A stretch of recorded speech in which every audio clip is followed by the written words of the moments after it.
اما بعد فاعوذ باللہ من الشیطان الرجیم بسم اللہ الرحمن الرحیم فاسألوا اہل الذکر ان کنتم لا تعلمون صدق اللہ العظیم وصدق رسولہ النبی الکریم ان اللہ وملائکتہ یصلون علی النبی یا ایہا الذین آمنوا صلوا علیہ وسلموا تسلیما اللہم صل علی سیدنا و مولانا محمد وعلی آل سیدنا و مولانا محمد وبارک وسلم وصلی علیہ الصلاۃ والسلام علیک یا رسول اللہ وعلی آلک و اصحابک یا حبیب اللہ۔ تمام تعریفیں اللہ تبارک و تعالیٰ کے لیے جو خالق کائنات بھی ہے، مالک شش جہات بھی، جو احد بھی ہے، صمد بھی ہے، جس کی شان لم یلد بھی ہے ولم یولد بھی۔ لا تعداد عدیہ درود و سلام بارگاہ سید الانام، شفیع رحمت، والی امت، شاہ خومہ، جان جانا، شہنشاہ حسینہ، سید سروراں، سیاہ لا مکاں، تتمہ دوراں، سرخیل زہرہ جمالاں، رازدان ما اوہا، شاہد ما طغا، صاحب علم نشرہ، معصوم آمنہ، احمد مجتبیٰ، حضرت محمد مصطفیٰ صلی اللہ علیہ وآلہ وصحبہ وبارک وسلم کی دربار ناز میں اپنی عقیدتوں، ارادتوں، محبتوں کا خراج پیش کرنے کے بعد، عزیزان محترم، آپ حضرات جانتے ہیں کہ 2 شعبان المعظم امام اعظم، امام الفقہاء، سید الفقہاء حضرت نعمان بن ثابت، حضرت امام اعظم ابو حنیفہ رحمۃ اللہ علیہ کے وصال کا دن ہے۔ چونکہ ہم حنفی ہیں، ہمارا حق بنتا ہے کہ آپ کے تذکرہ، آپ کی تعلیمات، آپ کے حسن اخلاق کا ذکر کر کے اپنے دلوں کو مزکہ، مصفہ اور مجلہ کریں۔ عزیزان محترم، چونکہ یہ محفل ایک تو امام اعظم ابو حنیفہ رحمۃ اللہ علیہ کے ذکر کے لیے ہے، دوسرا آپ حضرات جانتے ہیں کہ ہمارے عزیز بچے محمد مزمل جو کچھ دن پہلے جس کا انتقال ہوا ہے، آپ نے سوشل میڈیا کے ذریعے دیکھا، تو ان کے ایصال ثواب کی مجلس بھی ہے۔ تو امام اعظم ابو حنیفہ رحمۃ اللہ علیہ جو ہیں وہ 80 ہجری میں پیدا ہوئے ہیں اور 150 ہجری میں آپ کا وصال باکمال ہے۔ گویا 70 سال آپ کی عمر مبارک تھی۔ اور امام اعظم ابو حنیفہ، بعض لوگ کہتے ہیں کہ حنیفہ ان کی بیٹی کا نام تھا اس لیے ابو حنیفہ کہتے ہیں، ایسا نہیں ہے۔ آپ کا صرف ایک بیٹا جس کا نام حماد ہے۔ حنیفہ اس لیے کہتے ہیں کہ حنیف کہتے ہیں دوات کو۔ آپ اپنے ساتھ ہر وقت قلم دوات رکھتے تھے اور کچھ نہ کچھ لکھتے رہتے تھے، اس لیے آپ کو حنیفہ کہا جاتا ہے۔ اور نام چونکہ آپ کا نعمان ہے، تو امام اعظم ابو حنیفہ نعمان ہیں، اسم با مسمہ ہیں۔ امام شہاب الدین احمد بن الحجر مکی نے اپنی کتاب خیرات الحسان کے اندر لکھا ہے کہ نعمان کے کیا کیا معنی بنتے ہیں، ان کے اوصاف کیا ہیں۔ پہلا بیان کرتے ہیں کہ نعمان کا معنی ہوتا ہے خون۔ جس طرح خون جسم میں قوام کرتا ہے، اسی طرح امام اعظم ابو حنیفہ کے ذریعے ملت اسلامیہ کا قوام ہوا ہے۔ دوسرا، نعمان کا معنی روح بھی ہوتا ہے۔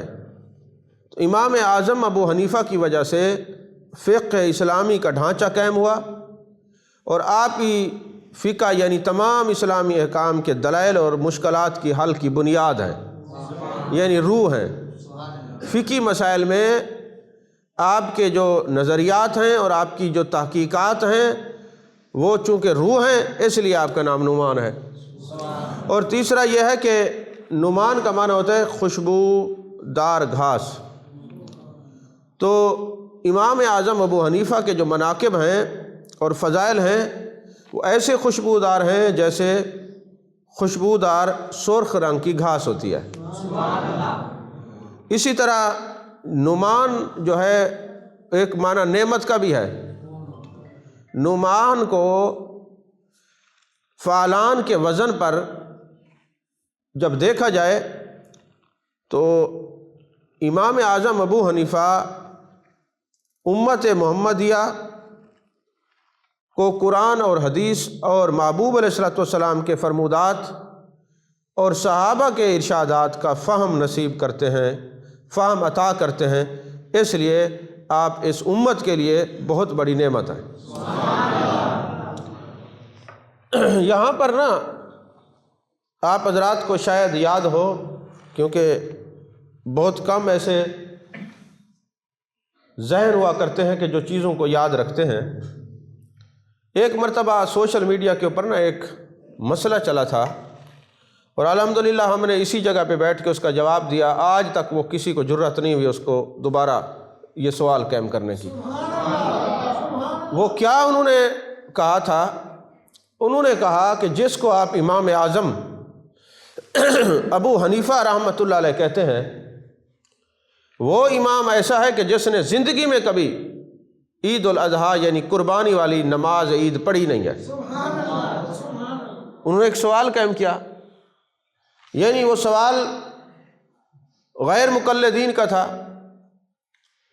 جب کوئی سوال کرے تو پھر مقلدین پر یہ ادھار ہوتا ہے کہ اس کا جواب دیں۔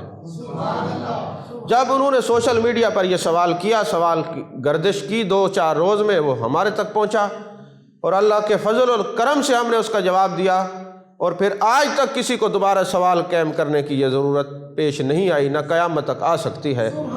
صرف آپ لوگ اپنے ذہنوں میں جوابات کو بٹھایا کریں۔ ہمارے جو عقائد اور نظریات ہیں حنفیوں کے، اہل سنہ و جماعت کے، وہ یا قرآن سے ثابت ہیں یا میرے مصطفیٰ کریم صلی اللہ علیہ وسلم کی زبان سے ثابت ہیں۔ عزیزان محترم، سوال انہوں نے یہ کیا، آپ ان کو امام اعظم کہتے ہیں اور انہوں نے زندگی میں کبھی قربانی کی نماز نہیں پڑھی، عید الاضحیٰ کی نماز نہیں پڑھی، پھر آپ امام اعظم کہتے ہیں۔ اس کا میں آپ کو جواب دیتا ہوں۔ ابھی آپ کے سامنے میں نے کیا کہا، آپ کی عمر مبارک کتنی تھی؟ 70 سال آپ کی عمر مبارک تھی، اور آپ نے 55 حج کیے ہیں،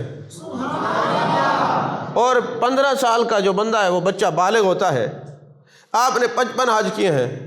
کیوں ڈاکٹر صاحب، جب آپ حج پہ جاتے ہیں آپ نے کبھی عید الاضحیٰ پڑھی ہے؟ حج ہی پڑھ ہی نہیں سکتا۔ اس کی وجہ یہ ہے کہ حج کے 3 فرائض ہیں۔ احرام باندھنا فرض ہے، عرفات جانا فرض ہے، طواف زیارت کرنا فرض ہے، اور حاجی کے اوپر 6 واجبات ہیں۔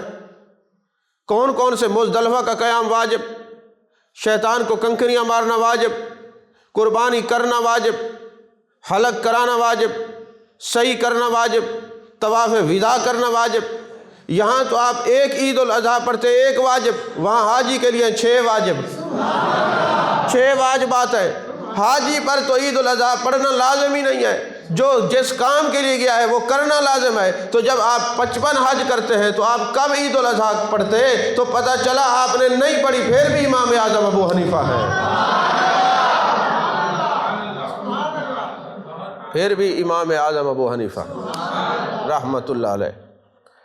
عزیزان محترم، امام اعظم کی فقہی بصیرت کو بیان کریں، علیحدہ مضمون ہے۔ تفسیری استدلالات کو بیان کریں، علیحدہ مضمون ہے۔ آپ کی سخاوت کو بیان کریں، علیحدہ مضمون ہے۔ آپ کی روحانیت کو بیان کریں، علیحدہ مضمون ہے۔ حاسدین کے اعتراضات کو بیان کریں، علیحدہ اعتراض ہے، علیحدہ موضوع ہے۔ محبت کرنے والوں کے ارشادات کو جمع کریں، علیحدہ مضمون ہے۔ گویا امام اعظم پر تو ایک بہت بڑی کانفرنس ہونی چاہیے، ایک دن صبح سے بندہ شروع ہو، شام تک امام اعظم کے فضائل اور مناقب بیان کرتا رہے، علم اپنا اس کا ختم ہو جائے گا، امام اعظم کے فضائل اور مناقب ختم نہیں ہوں گے۔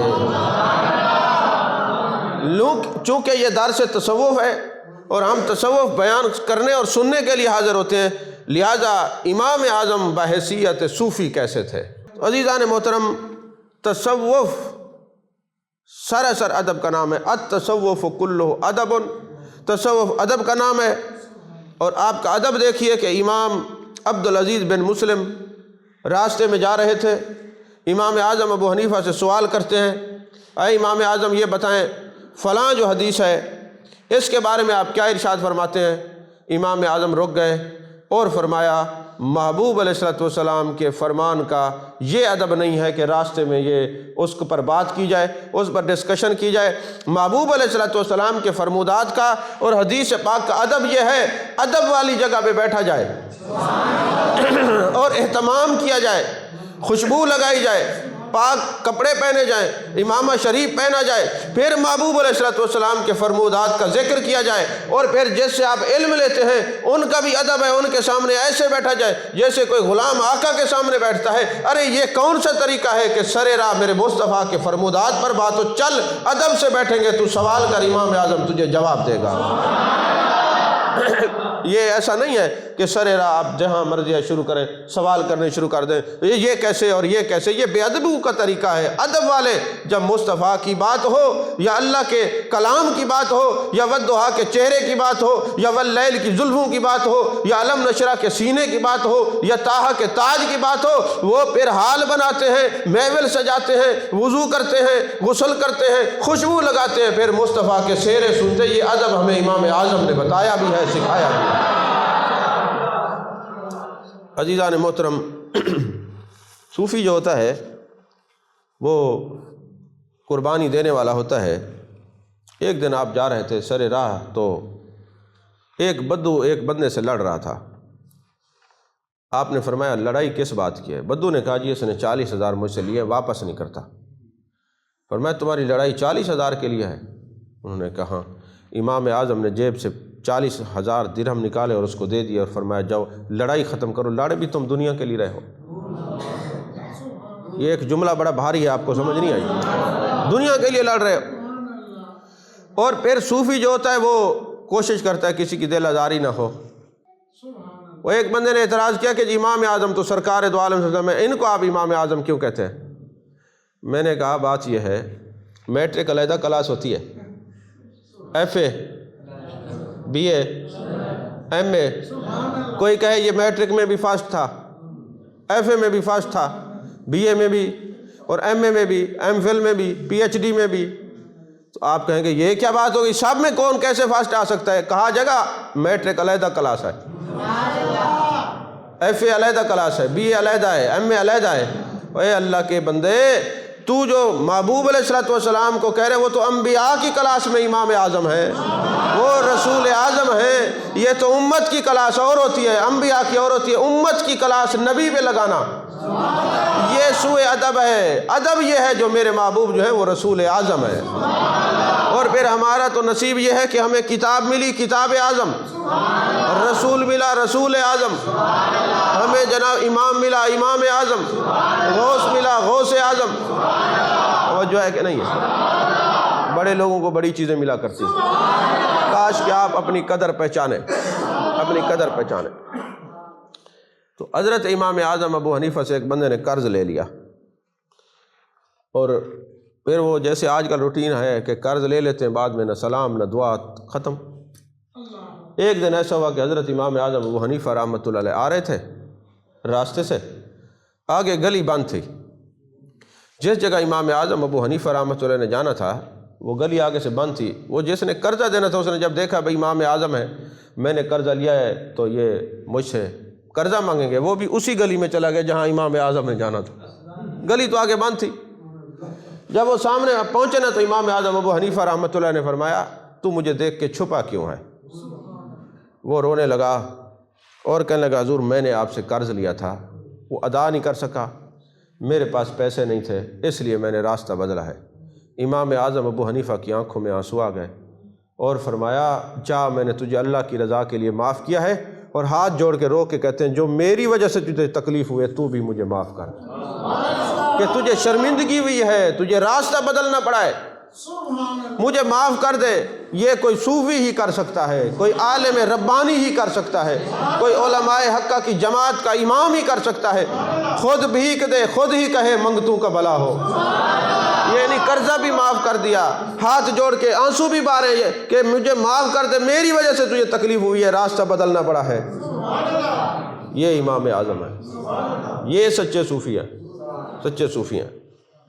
عزیزان محترم، صوفی جو ہوتا ہے وہ کبھی دنیا داروں کے دروازے پہ جاتا نہیں بھیک مانگنے کے لیے، بھیک مانگنے کے لیے دنیا داروں کے دروازے پہ نہیں جاتا، صوفی کی علامت ہے۔ تو ایک شخص آیا کہ کوفہ کا گورنر ہے ابن زیاد، آپ ایک سفارش لکھ دیں، چٹ لکھ دیں، میں ان کے پاس جانا چاہتا ہوں، کام ہے کوئی۔ آپ نے فرمایا کیا کام ہے تجھے؟ اس نے کہا آپ میری سفارش کریں گے تو 1000 مجھے انعام، 1000 مجھے فائدہ ہو جائے گا، 1000 مجھے مل جائے گا۔ آپ نے جیب سے 5000 نکالے اور اس کو دیے، فرمایا اللہ والے کبھی دنیا داروں کے دروازے پہ نہیں جایا کرتے، میں نہیں کرتا تیری سفارش، یہ پیسے لے، میں نہیں کرتا سفارش۔ اور وہ چلا گیا۔ صوفی پردہ رکھتا ہے، صوفی لوگوں کے دلوں کا خیال رکھتا ہے۔ امام اعظم ابو حنیفہ کا ایک ہمسایہ تھا، اچھے ہمسائے نصیب والوں کو ملتے ہیں۔ امام اعظم ابو حنیفہ کا ہمسایہ ہے، رات کو آپ اٹھ کے نا مطالعہ کرتے اور وہ شور کرتا، زور زور سے شور کرتا، جب بھی آپ کے مطالعے کا ٹائم ہوتا شور کرتا۔ ایک دن ایسا ہوا شور نہ آیا تو آپ نے پتہ کروایا کہ آج شور نہیں ہے، انہوں نے کہا کسی مقدمے میں اس کو پولیس پکڑ کے لے گئی۔ امام اعظم ابو حنیفہ کوتوال پہنچے تو وہاں پہ جو وہاں پولیس افسر تھا، اس نے جب دیکھا کہ امام اعظم ہے، ادب کی وجہ سے کھڑا ہو گیا اور کہنے لگا حضور آپ نے مجھے بلا لیا ہوتا، آپ نے تکلیف کیوں کی؟ آپ نے فرمایا میرے مصطفیٰ کریم صلی اللہ علیہ وسلم نے ہمسایوں کے حقوق بیان کیے ہیں، میرے ہمسائے کو تم پکڑ کے لے آئے ہو ناجائز کیس میں، اس کو چھڑانے کے لیے آیا۔ تو وہ جب ہمسائے نے دیکھا نا کہ یہ حسن و سلوک، یہ حسن اخلاق، اتنا اخلاق کا پیکر، پھر وہ گھر نہیں گیا۔ اس نے کہا امام اعظم ابو حنیفہ کیا میری عمر اتنی ہے، اب میں عالم بن سکتا ہوں؟ فرمایا بن سکتا ہے۔ اور پھر وہ ان کے ساتھ رہا، جب بھی کوئی فتویٰ لکھنا ہوتا وہی فتویٰ لکھا کرتا تھا۔ وجہ ہے کہ نہیں ہے؟ فتویٰ لکھنا ہوتا تھا۔ اچھا، سارے یہ نہیں ہے کہ وہ حق پر آ جائیں، جن کی نیت علماء کی انسلٹ یا توہین کرنے کی ہوگی نا، اس کے بارے میں بھی ہے، چونکہ العلماء ورثۃ الانبیاء، امام اعظم فرماتے ہیں جو علماء کی یہ جانتے ہوئے یہ عالم ربانی ہے توہین کرے، اس کا نسب میں خطا ہے، اس کا نسب منقطع ہے۔ ایک دن آپ کلاس میں بیٹھے ہوئے تھے تو بچے کو کھیل رہے تھے، انہوں نے کوئی چیز پھینکی تو آپ کی جھولی میں آ گئی، وہ بچے سہم گئے، انہوں نے کہا اتنے بڑے امام ہیں، اعظم ہیں، اتنے بڑے عالم ہیں تو کیا سوچیں گے؟ تو ایک بچہ کہتا ہے کیا ہوا، میں جاتا ہوں لے کے آتا ہوں۔ آپ نے ایسے دیکھا اور فرمایا اس کا اصل ٹھیک نہیں ہے۔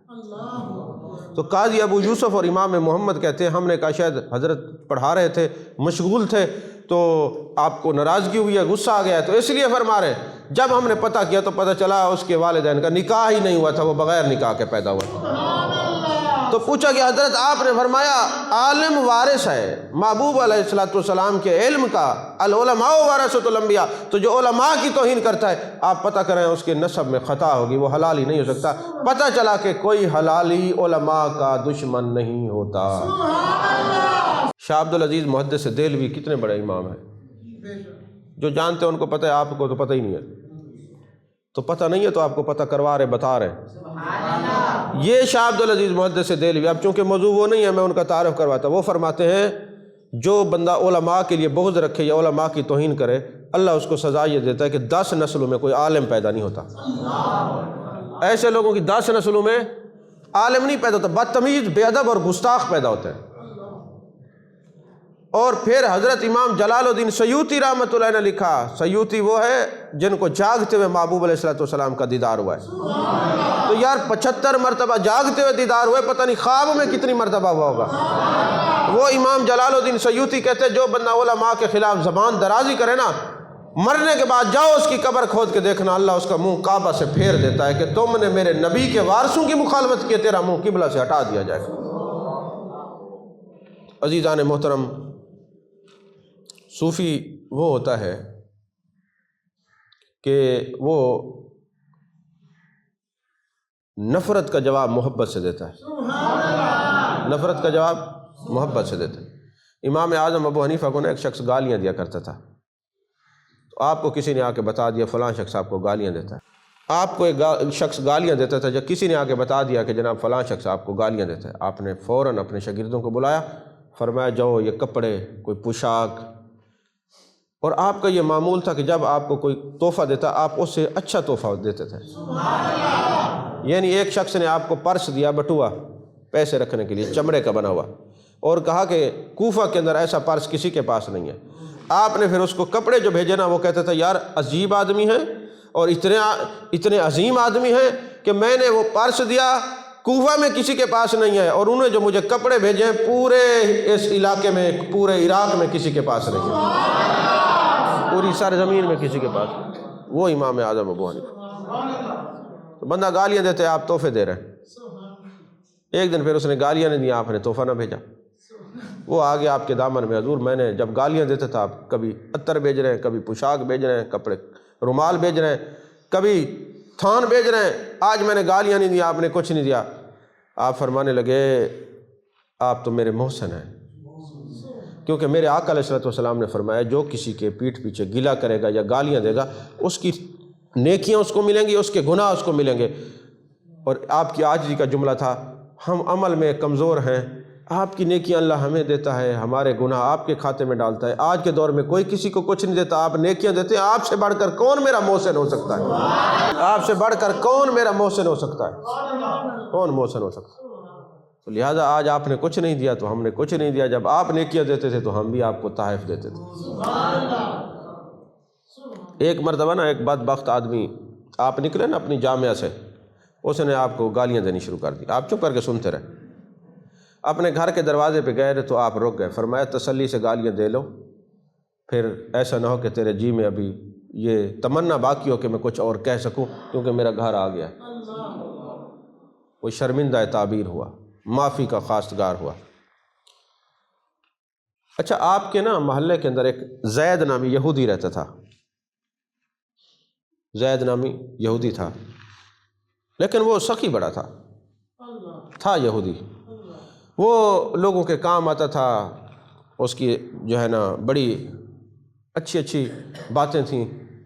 تو ایک دن آپ کے شاگرد کہنے لگے حضور وہ جو زید ہے نا وہ دنیا سے جانے والا ہے، قریب المرگ ہے، نزاع عالم طاری ہے، بیمار ہے کافی، اگر یہ مسلمان ہو جاتا جتنا یہ نیکیاں کرتا ہے لوگوں کے ساتھ تو جنت میں جاتا۔ اب امام اعظم ابو حنیفہ رحمۃ اللہ علیہ نے فرمایا تو پھر آپ جائیں ان کو تبلیغ کریں، ان کو دین کے بارے میں بتائیں، دین کی محبت بتائیں، دین کی کیا کیا عظمت ہے، کیا کیا شان ہے، جائیں۔ اب آپ نے فرمایا کہ جاؤ اس کو تبلیغ کرو، اب بندے چلے گئے تبلیغ کرنے۔ جب تبلیغ کرنے لگے تو اس زید نے ایک بات کی، کیا بات تھی؟ اس نے کہا جو اسلام امام اعظم رکھتے ہیں وہ تو میرے باس کی بات نہیں ہے۔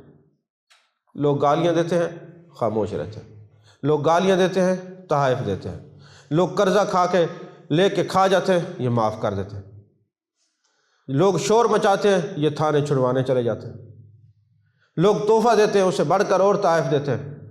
بھائی جو اسلام امام اعظم کے پاس ہے نا وہ بڑا مشکل ہے، بھائی وہ میرے پاس کی بات نہیں ہے۔ اور یہ جو باقی میرے ارد گرد مسلمان ہیں، چغل خور یہ ہیں، ٹھگ یہ ہیں، بدتمیز یہ ہیں، بے ادب یہ ہیں، ایسا اسلام مجھے نہیں چاہیے۔ وہ سمجھ شریف میں آ رہی ہے بات؟ ایسا اسلام مجھے نہیں چاہیے۔ جب انہوں نے آ کے یہ شاگردوں نے آپ کو یہ بات بتائی تو آپ نے کہا مجھے اس کے کلام میں معرفت کی بو آتی ہے، مجھے اس کے کلام میں معرفت کی بو آتی ہے۔ امام اعظم فرماتے ہیں پھر ہم چلتے ہیں۔ جب امام اعظم تشریف لے گئے نا جیسے ہی ان کی نظر امام اعظم کے چہرے پر پڑی ان کی زبان پہ کلمہ جاری ہو گیا۔ اب آپ کیا بتانا چاہ رہے تھے؟ تبلیغ سے ہر بندہ مسلمان نہیں ہوتا، کردار سے مسلمان ہوتا۔ ایسا کردار بناؤ کہ جو تمہارے سامنے آئے، جیسے ہی تمہارے چہرے پہ نظر پڑے، وَإِذَا رَأَوْا ذُكِرَ اللَّهُ، پوچھا گیا یا رسول اللہ کے ولیوں کی نشانی کیا ہے؟ فرمایا ان کے چہرے ایسے خوبصورت اللہ بناتے جو بھی ان کو دیتا ہے کہتے سبحان اللہ۔ یہ ہوتا ہے اللہ کا ذکر کرنا، یہ اللہ کا ذکر کرنا۔ تو وہ مسلمان ہو گئے۔ عزیزان محترم، ایک دفعہ آپ کہیں جا رہے تھے تو ایک بدبخت نے آپ کے منہ پہ تھپڑ مار دیا۔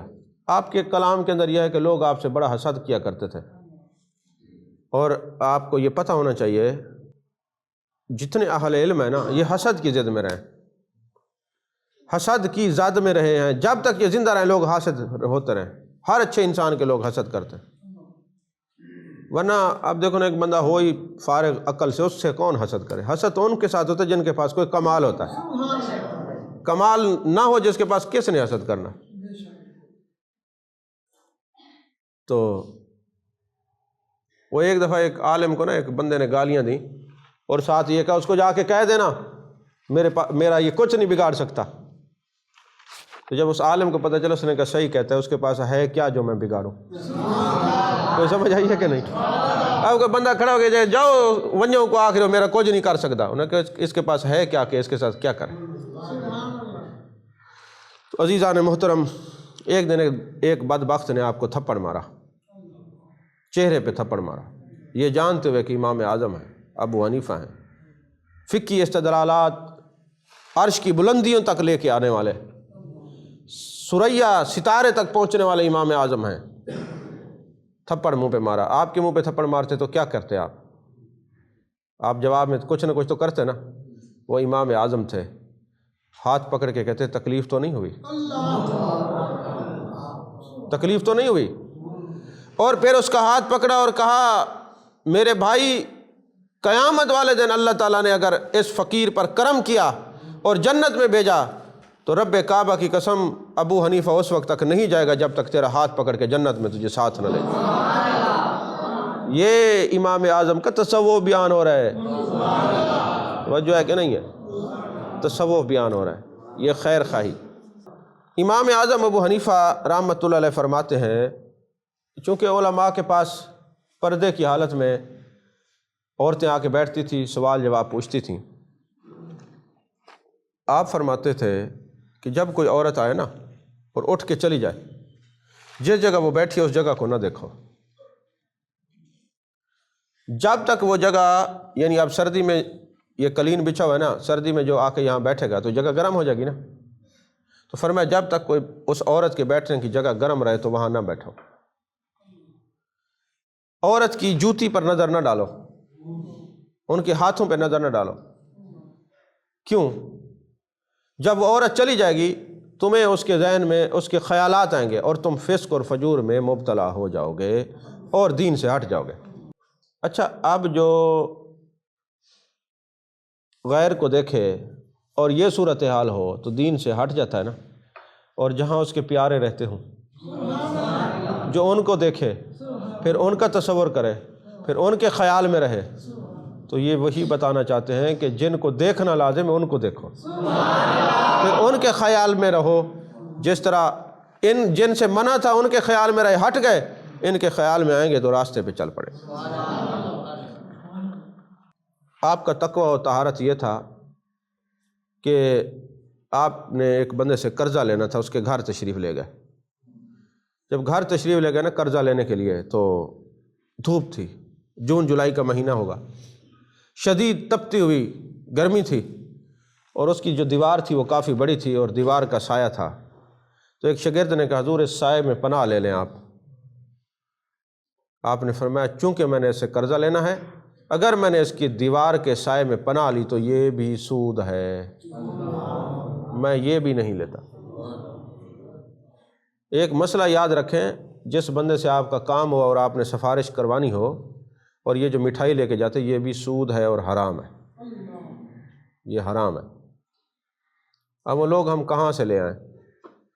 اعلیٰ حضرت عظیم المرتبت آشا امام محمد رضا فاضل بریلوی علیہ رحمہ تشریف فرما تھے، وہ نائب امام اعظم ہیں، تو ان کے پاس ایک بندہ ملنے کے لیے گیا، تو ان کے مریدین اور محبین میں سے نہیں تھا، پہلی دفعہ کوئی آیا تھا، تو وہ نا ایک مٹھائی کا ڈبہ لے آیا۔ آپ نے پوچھا یہ کس لیے لائے ہو؟ کہنے لگے جی آپ کے لیے لائے ہوں۔ آپ نے فرمایا کوئی دین کا مسئلہ تو پوچھنے کے لیے نہیں آئے؟ اس نے کہا جی نہیں۔ فرمایا کوئی کام تو نہیں ہے مجھ سے؟ اس نے کہا نہیں۔ فرمایا پکی بات ہے نا، مجھے اپنا دینی بھائی سمجھ کے ہدیہ لایا ہے نا؟ اس نے کہا جی جی ہدیہ ہے، جی جناب ہدیہ ہے، کوئی مسئلہ نہیں پوچھنا۔ آپ نے فرمایا ٹھیک ہے، اپنے بیٹے کو بلایا کہ یہ لے جاؤ اور جب مہمان ہیں ان میں تقسیم کر دینا۔ ابھی آپ کا صاحبزادہ لے کے جا رہا تھا، اس نے کہا صحیح والا آئے تھا، ایک مسئلہ تھا، نہ سوچا۔ اب وہ جناب والا کہتے جناب ایک آئے تو ہیں، چلیں اس وقت کا فائدہ لے لیں، ایک مسئلہ ہی پوچھ لیں۔ آپ نے فرمایا بیٹے ادھر آؤ ادھر آؤ ادھر آؤ ادھر آؤ ادھر آؤ، اس کی مٹھائی ہے اس کو واپس کرو۔ فرمایا ہم دین سکھانے کی کوئی پیسے نہیں اور مٹھائی نہیں لیا کرتے، دین سکھانے کی مٹھائی نہیں لیا کرتے۔ یہ امام اعظم ابو حنیفہ ہے۔ فاسألوا اہل الذکر ان کنتم لا تعلمون، سوال کرو اہل ذکر سے جو کچھ تم نہیں جانتے۔ یہاں ایک بڑا خوبصورت صوفیانہ نکتہ ہے، وہ کیا ہے؟ اللہ نے یہاں فاسألوا اہل العلم نہیں فرمایا کہ سوال کرو اہل علم سے جو کچھ تم نہیں جانتے، اہل ذکر کیوں فرمایا؟ اچھا جنہوں نے یہ ترجمہ کیا کہ سوال کرو اہل علم سے تم جو نہیں جانتے، ان کا بھی ترجمہ ٹھیک ہے، بالکل ایسا ہے۔ وہ جو ترجمہ کرتے ہیں اس میں آپ کو تھوڑا سوچ بچار کرنی پڑے گی، اس کی ڈیپلی سوچنا پڑے گا، گہرائی اور گہرائی میں جانا پڑے گا کہ وہ اہل علم ترجمہ کیوں کرتے ہیں۔ حالانکہ عربی میں علم کا لفظ ہے والذین اوتوا العلم درجات رب زدنی علما انما یخشی اللہ من عباد العلماء، یہ علم کا لفظ ہے نا قرآن میں، لیکن یہاں فاسألوا اہل العلم نہیں، اہل ذکر ہے۔ اب جو علماء اس کا معنی بیان کرتے ہیں وہ بھی ہے، اور جو صوفیاء ہیں وہ بھی میں عرض کرتا ہوں۔ فرمایا یہاں فاسألوا اہل ذکر اس لیے کہا ہے کہ ذکر کا معنی صرف وہ نہیں ہے کہ جو آپ اللہ کا ضربے لگاتے ہیں، لا الہ کی ضربے لگاتے ہیں، سبحان اللہ الحمدللہ کی تسبیح، صرف یہ ذکر نہیں ہے، ذکر ہے، لیکن اللہ نے قرآن کے بارے میں فرمایا اِنَّا نَحْنُ نَزَّلْنَا الذِّكْرَ وَإِنَّا لَهُ لَحَافِظُونَ۔ اللہ نے فرمایا ہم نے اس قرآن کو، یعنی قرآن کو اللہ نے ذکر فرمایا ہے، تو پتہ چلا کہ وہ اہل ذکر سے مراد وہ ہیں جن کا مطالعہ اتنا گہرائی ہے کہ قرآن کے اسرار و رموز جانتے۔ فرمایا ان سے سوال کرو جو قرآن پہ زیادہ دسترس رکھتے ہیں۔ ایک تو معنی یہ ہو گیا، یہ ظاہری معنی ہے۔ اور صوفیاء نے کیا لکھا ہے؟ انہوں نے کہا جو قرآن بھی پڑھتے ہیں، جو عالم بھی ہیں مگر اللہ کے ذکر سے غافل نہیں ہوتے، ان سے مسئلے پوچھا کرو۔ کہا کس لیے؟ فرمایا اس لیے کہ اللہ فرماتے فاذکرونی اذکرکم، جب تم میرا ذکر کرو گے میں تمہارا ذکر کروں گا۔ یہ جو پڑھتے بھی ہیں پڑھاتے بھی ہیں، جو ہیں وہ تعلیم اور علم اور متعلم سارے وہ معاملات کرتے ہیں، جب وہ اللہ کے ذکر میں ہوتے ہیں، یہ اس کی یاد میں ہوتے ہیں، وہ ان کی یاد میں ہے۔ تو جب ان سے سوال کریں گے، علم والے کو نسیان ہو سکتا ہے مگر ذکر والے کو نہیں۔ جب سوال کریں گے اللہ ان کے دل پر القاء کرے گا، الہام کرے گا، تم سوال کرو گے اللہ جواب اس کے دل میں ڈال دے گا۔ کیونکہ جو صرف الفاظ پڑھتے ہیں اور جو ذکر والے ہوتے ہیں ان کی سوچ میں فرق ہوتا ہے۔ اس پر میں ایک مثال عرض کروں، سوچ میں کیا فرق ہوتا ہے۔ آپ نے یہ بخاری و مسلم کی حدیث پاک سنی کہ ایک بندہ تھا، اس نے 99 قتل کیے تھے، 99۔ تو ایک بنی اسرائیل کے مولوی صاحب کے پاس گیا، اس نے کہا صحیح 99 قتل کیے ہیں، کیا میری بخشش ہو سکتی ہے؟ اب چونکہ اس کے پاس تو الفاظ تھے، برکات تو تھی نہیں، اس نے کہا اوئے ہوئے ہوئے 99 قتل اور پھر بخشش، یہ تو نہیں ہو سکتا۔ جب اس نے یہ بات کی نا تو وہ بندہ پہلے ہی سڑا ہوا تھا، اس نے کہا پھر 100 پورے نہ کر دوں۔ اس نے تلوار نکالی اور اس کو قتل کر دیا۔ یہ حدیث پاک ہے، یہ ہیر رانجھے کی داستان نہیں ہے، میرے محبوب کا فرمان ہے۔ 100 پورے کر دیا۔ جب 100 پورے کیا نا تو اب وہ روتا ہوا جا رہا تھا، تو آگے اہل ذکر میں سے کوئی مل گیا، پوچھا کیا بات ہے؟ اس نے کہا جناب ایسے میں بخشوانے کے لیے گیا تھا، بخشش کا سوال لے کے آگے اس نے کہا 99 قتل پھر بخشش نہیں ہو سکتا، میں نے اس کو بھی مار دیا، 100 بندے پورے کر کے کھڑا ہوں۔ فرمایا اہل ذکر تھا، کہنے لگا تیرے گناہ اس کی رحمت سے زیادہ تو نہیں ہے نا؟ وہ سامنے کریا ہے صالحین کی، اولیاء کی بستی ہے، وہاں چلا جا، اور ان کے کسی کے ہاتھ میں ہاتھ دے کے توبہ کر لے، اللہ تیرے گناہوں کو معاف کر دے گا۔ اب ذکر والے ملاتے ہیں، سمجھ آئی کہ نہ آئی؟ وہ توڑتے نہیں جوڑتے ہیں، وہ کاٹتے نہیں سوئی کے ساتھ سیتے ہیں۔ بابا فرید الدین کا واقعہ ہے نا علم ہے۔ تو اب وہ جناب والا فرمایا چلے جاؤ، ادھر صالحین کی بستی ہے۔ اب یہ بخاری اور مسلم میں حدیث ہے۔ اب وہ چلا نا 2 قدم، گرا، فوت ہو گیا۔ اب میرے مصطفیٰ کریم صلی اللہ علیہ وسلم فرماتے ہیں جہنم والے فرشتے بھی آ گئے، جنت والے فرشتے بھی آ گئے۔ جہنم والے کہتے ہیں 100 کا قاتل ہے، اور جنت والے کہتے ہیں نیکوں کی زیارت کا ارادہ کر کے چل پڑا تھا۔ اب تم کیا جانو کہ نیکوں کی زیارت کے ارادے سے چلنے والے کی شان کیا ہوتی ہے؟ توجہ ہے کہ نہیں ہے؟ نیکوں کی زیارت کے ارادے سے چلنے والوں کی شان کیا ہوتی ہے کہ اب وہ بھی آ گئے اور وہ بھی آ گئے۔ اب وہ جناب والا، اب یہ تماشا قیامت میں بھی ہوگا، اور وہ کون سا ہوگا؟ اللہ نے فرمایا کہ الاخلاء یومئذ بعضهم لبعض عدو الا المتقین، سورہ زخرف ہے، قرآن کی آیت ہے، نص ہے کہ قیامت والے دن سارے دوست دشمنی میں چلے جائیں گے، صرف اللہ کے ولی کام آئیں گے۔ اور یہاں آپ دیکھتے ہیں سوشل میڈیا پہ ایک جنگ ہے، ولی کچھ نہیں کر سکتے، ولی کچھ نہیں دے سکتے، کیا فائدہ ہے ان کے پاس جانے کا؟ میں نے کہا جو یہ کہتے ہیں وہ منکر ہے، قرآن ہے۔ بھائی میں یہ حدیث تو نہیں پڑھا، یہ تو قرآن ہے نا، الاخلاء یومئذ بعضهم لبعض عدو الا المتقین، سورہ زخرف ہے کہ قیامت والے دن سارے رشتے دشمنی میں بدل جائیں گے، یہ اللہ کے ولیوں کا رشتہ کام آئے گا۔ میں کہتا ہوں یہ ہوگا تو کام آئے گا نا۔ اور میں ایک پرانے خطیب ہیں، وہ دنیا سے چلے گئے، جملہ ان کا زبردست ہے، وہ فرماتے تھے یہ تو ولیوں کو مانتے نہیں اور ہم سب کو مانتے ہیں، سب کی بات کرتے ہیں، سب کا ذکر کرتے ہیں، قیامت والے دن حضرت بہاؤالدین ذکری ہے فرمائیں گے یہ ہمارا ہے۔ بھائی اللہ نے قانون دیا ہے نا کہ یاد سے یاد آئے، ہم ان کو یاد۔ اور پھر مسلم شریف کی حدیث پاک ہے، حضرت ابو ذر غفاری رضی اللہ تعالیٰ نے سوال کیا، یا رسول اللہ صلی اللہ علیہ وسلم، یہ ابو بکر، عمر، عثمان و علی، یہ صحابی، یہ آپ کے محبوب دوست، یہ آپ کے یار، جو بعد میں آنے والے ان سے محبت کریں گے ان کو کیا ملے گا؟ میرے آقا نے فرمایا جو ان سے محبت کرے گا اللہ قیامت والے دن ان کو اکٹھا فرما دے گا۔ یہ مسلم شریف کی حدیث پاک ہے۔ جو امام اعظم سے محبت کرے گا، المرء مع من احبا، حدیث پاک ہے، جو جیسے محبت کرے گا اسی کے ساتھ ہوگا۔ تو کہا ہم تو سب سے محبت کرتے ہیں، اہل بیت سے ہم محبت کرتے ہیں، صحابہ سے ہم محبت کرتے ہیں، اولیاء، اصفیاء، ازکیاء، نوقبا، نوجبا، کاملین، واصلین سے ہم محبت کرتے ہیں، ہم سرکار کی ہر نسبت سے محبت کرتے ہیں۔ تو یہ جو بغض رکھنے والے ہیں ان کا کوئی نہیں ہوگا، قیامت والے دن صحابہ کہیں گے یہ ہمارا، اہل بیت فرمائیں گے یہ ہمارا، اولیاء کہیں گے ہمارا، ازکیاء کہیں گے ہمارا، نوقبا کہیں گے ہمارا، نوجبا کہیں گے ہمارا۔ تو یہ تو مانتے ہی نہیں تھے۔ میں کہتا ہوں قرآن فرماتا ہے قیامت والے دن سارے رشتے دشمنی میں بدل جائیں گے، ولی کام آئیں گے۔ تو یہ رشتہ یہاں ہوگا تو وہاں کام آئے گا نا، تو یہاں نہیں ہوگا تو وہاں کیسے کام آئے گا؟ عزیزان محترم، فاسألوا اہل الذکر ان کنتم لا تعلمون۔ اب وہ فرشتے کہتے ہیں جہنم میں جائے گا، 100 کا قاتل ہے، وہ کہتے ہیں نہیں، ولیوں کی زیارت کے لیے چل پڑا تھا، توبہ کے ارادے سے چل پڑا تھا، لہٰذا اب دونوں اللہ کی بارگاہ میں چلے جاتے ہیں، مناظرہ ہو جاتے دونوں کا، وہ کہتے ہیں ہمارا، وہ کہتے ہیں ہمارا۔ قیامت والے دن بھی مناظرہ ہوگا، اعمال کہیں گے کمزور ہے، جن کا ہم ذکر کریں گے یہ کہ اعمال جیسے بھی تھے ہے تو ہمارا۔ آپ کہیں گے یہ کیا، یہ بات آپ نے کیا کر دی؟ میں پھر آپ کو ایک اور طرف لے جانا چاہتا ہوں۔ اللہ نے قرآن میں فرمایا نا کنتم خیر امہ، محبوب تیری امت ساری امتوں میں اچھی، اعلیٰ۔ جتنے کرتوت اس امت میں ہیں اللہ کے نگاہ علم میں نہیں ہے معاذ اللہ، پھر اللہ کیوں فرماتا ہے کنتم خیر امہ، محبوب تیری امت ساری امتوں سے اعلیٰ؟ فرمایا تم امت کے اعمال دیکھتے ہو، ہم حضرت آمنہ کے لال کو دیکھتے ہیں۔ تم ان کے اعمال لیے بیٹھے ہو، ہم تو حضرت آمنہ کے لال کو لیے بیٹھے ہیں۔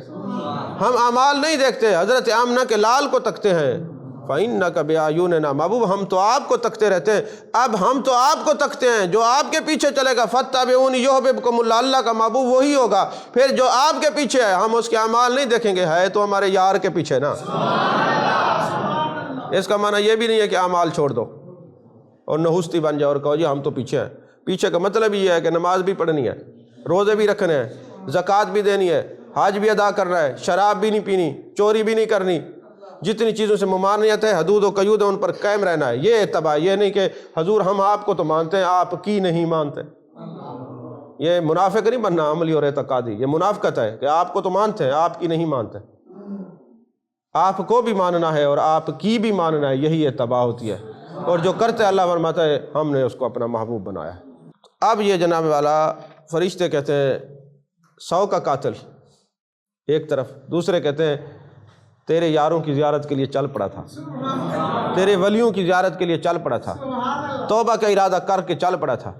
بلکہ ایک حدیث پاک ہے جب بندہ کوئی کسی اللہ کے بندے کی زیارت کے لیے چلتا ہے، اگر پیدل ہوتا ہے جہاں تک اس کے جسم کے اوپر مٹی گرد پڑتی ہے نا، اللہ اس کو جہنم کی آگ کو اس پر حرام قرار دیتا ہے۔ اور پھر یہ بھی حدیث پاک ہے، پتہ نہیں تم کون سی بخاری اور مسلم پڑھتے ہو، ادھر آؤ نا ہم جامعہ نقیبیہ میں داخلہ دے کے تمہیں پڑھائیں، تمہیں بتائیں کہ کیا شان ہوتی ہے۔ تو جس امت کے ولیوں کی شان اتنی ہے، اس امت کے صدیقوں کی شان کیا ہوگی، شہیدوں کی شان کیا ہوگی، صدیقین کی شان کیا ہوگی، پھر حضرت ابو بکر صدیق کی شان کیا ہوگی۔ ہاں جی، اب وہ جناب والا اللہ فرماتا ہے ایسا کرو فرشتوں زمین کی پیمائش کرو، جس طرف زمین تھوڑی ہو نا اس طرف لے جاؤ۔ اب زمین تو دوسری طرف زیادہ تھی، اللہ نے حکم دیا زمین اپنی تنابیں کھینچ لے، مختصر ہو جا، کیونکہ یہ میرے ولیوں کی زیارت کے لیے چل پڑا تھا، میرے ولیوں کی زیارت کے لیے چل پڑا تھا۔ ایک بندہ مجھے کہتا ہے جناب ہم جب اپنے پیر خانے پہ جاتے ہیں نا تو آتے ہوئے ٹائم تھوڑا لگتا ہے، جاتے ہوئے ٹائم زیادہ لگتا ہے۔ میں نے کہا اللہ نے فرمایا یہ میرے ولیوں کی زیارت کے لیے چل پڑا تھا، زمین کی تنابیں کھینچ دو۔ اس لیے جب آپ اپنے پیر خانے پہ جاتے ہیں تو اس وقت تنابیں کھینچی ہوتی ہیں، وقت مختصر ہو جاتے، جاتے ہوئے زیادہ ٹائم لگتا ہے۔ یقیناً وہ بچہ تو گناہوں سے پاک ہے، عمر ہی اس کی 11.5 سال تھی، اور سب سے بڑی بات یہ ہے کہ جب وہ بچہ بیمار ہوا ہے نا، اس نے 23 سپارے پڑھ رکھے تھے، 7 رہتے تھے، اس کے آخری جملے بھی یہی تھے کہ میرا سبق رہ گیا، میرا سبق رہ گیا۔ نیک اور صالح بچہ، اور ظاہر سی بات ہے کہ ایسے جو بچے ہوتے ہیں وہ والدین کے لیے قیامت والے دن شفاعت کا ذریعہ بنتے ہیں۔ اور آج تو ظاہر سی بات ہے صدمہ ہے، جن کے جوان سال اولاد چلی جاتی ہے یا اولاد چلی جاتی ہے، ان کو پوچھیں کہ غم کیا ہوتا ہے۔ لیکن بہرحال صبر کے سوا تو کوئی چارہ نہیں ہو سکتا، اور یہ قیامت والے دن یہ ہوگا کہ جن لوگوں نے صبر کیا ہے اللہ تبارک و تعالیٰ ان کو اجر کیا دیتا ہے۔ میرے آقا نے فرمایا جس کے نابالغ بچے دنیا سے چلے جائیں، قیامت والے دن اپنے ماں باپ کے لیے وہ رب سے جھگڑا کریں گے، اور اس وقت تک وہ آرام سے نہیں بیٹھیں گے جب تک ہاتھ پکڑ کے ان کو جنت میں نہیں لے کے جائیں۔ تو یہ دنیا عارضی ہے، فانی ہے، ہاں جی۔ اللہ تعالیٰ ہم سب کو موت یاد رکھنے اور موت کی تیاری کرنے کی توفیق عطا فرمائے، زندگی شان والی عطا فرمائے، جب دنیا سے جائیں تو خاتمہ ایمان والا عطا فرمائے۔ آمین وآخر دعوانا الحمدللہ رب العالمین۔